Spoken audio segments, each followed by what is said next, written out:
Again. Encore. Ça avance, ça avance, ça avance.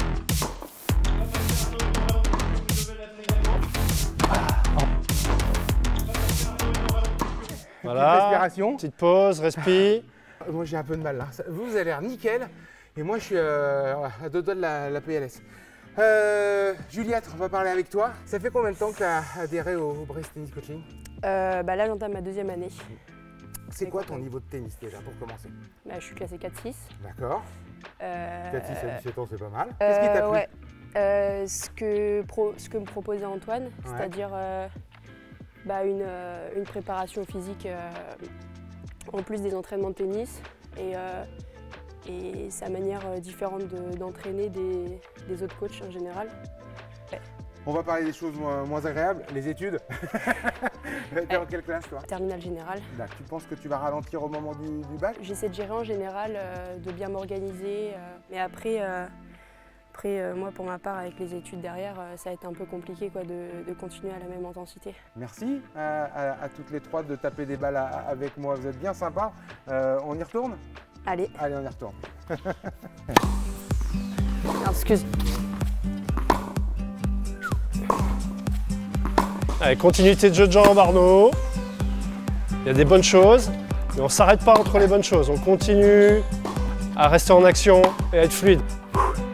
Ah, il en a sous la semelle encore, il en a sous la semelle. Yes. Brest Tennis Coaching, on est ici sur le tennis club de Montgermont, mais Brest Tennis Coaching, c'est un petit peu partout aux alentours de Rennes. Hein. Oui, effectivement, c'est une académie qui entame sa 3e saison. On est basé principalement à Passé, au club de Passé, avec quelques petites antennes à Mordel, à Noyal, Châtillon et un peu à Montgermont. Voilà, donc le concept, c'est d'entraîner des jeunes joueurs et joueuses entre 12 et 18 ans. Il y a des sélections, comment ça se passe? On ouvre la porte à tous les projets. Ouais. Voilà, on fait connaissance. Donc on peut être sur un projet total, à 360, ou alors sur des compléments d'entraînement de club, sur des stages, sur des accompagnements sur les tournois pendant l'été, pendant les vacances scolaires. Donc il y a différentes formules. Le tout, il y a 2 conditions, c'est être passionné de tennis et être compétiteur. Et puis tu as cette expérience parce que, évidemment, tu as encadré quelqu'un comme Clara Burel, qui est aujourd'hui une des meilleures joueuses françaises, numéro 1 bretonne. Ouais, exactement, ouais. Clara, je l'ai découvert à 7 ans et demi. Ouais. Dans le petit club d'à côté, moi je bossais à Lannion et donc elle était à Louannec, elle est arrivée au club. Et j'ai eu la chance de l'accompagner pendant 7 ans donc, sur son parcours vers le haut niveau, avant qu'elle file à l'INSEP, qu'elle vole de ses propres ailes. Bonjour Jacques. Bonjour Arnaud. Merci de nous accueillir chez toi. Tu es vice-président du tennis club de Montgermont. Et c'est là qu'on se rend compte que le tennis, après Noah, pour les vieux comme nous, c'était une époque magique pour le tennis en France. Ouais.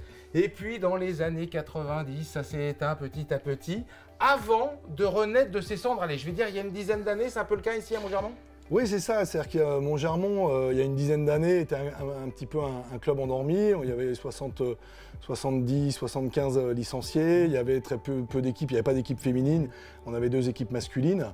Et puis on était sur une fin de cycle avec un club effectivement un petit peu endormi, un peu à l'image du tennis en France. Le tennis reste un des sports où il y a le plus de licenciés en France. C'est le cas aussi à Montgermont où ça a été crescendo, mais dans le bon sens. Hein.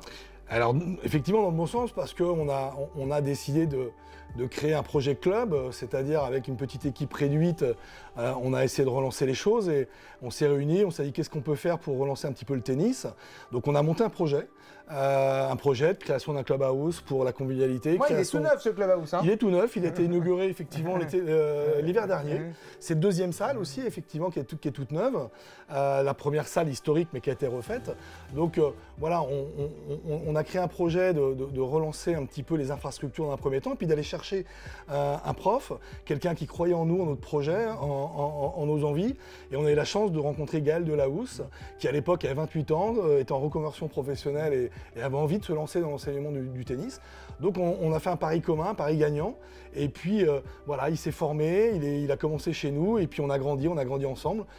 Et ça fait 10 ans maintenant. Voilà. Ça veut dire qu'aujourd'hui, il y a combien de licenciés Alors voilà, aujourd'hui, on attaque notre nouvelle année avec 240 licenciés. Voilà. Il y a des moments forts dans l'année et on a déjà noté sur nos agendas, au printemps prochain, il y a maintenant un tournoi récurrent, il faut s'inscrire. Hein. Exactement, oui, effectivement, il faut s'inscrire, il ne faut pas hésiter. Alors on a la chance d'avoir notre 3e tournoi Open. On a lancé notre tournoi Open avec l'ouverture de cette 2e salle et avec déjà un bon succès et une petite notoriété qui monte. Donc voilà, effectivement, c'est au printemps et je compte bien t'y voir puisque c'est ton sport de prédilection, le tennis. Comme tout le monde le sait. Alors on joue le double ensemble parce que les évidemment, c'est trop vieux. évidemment. Le rendez-vous est pris. Merci les filles, c'était super.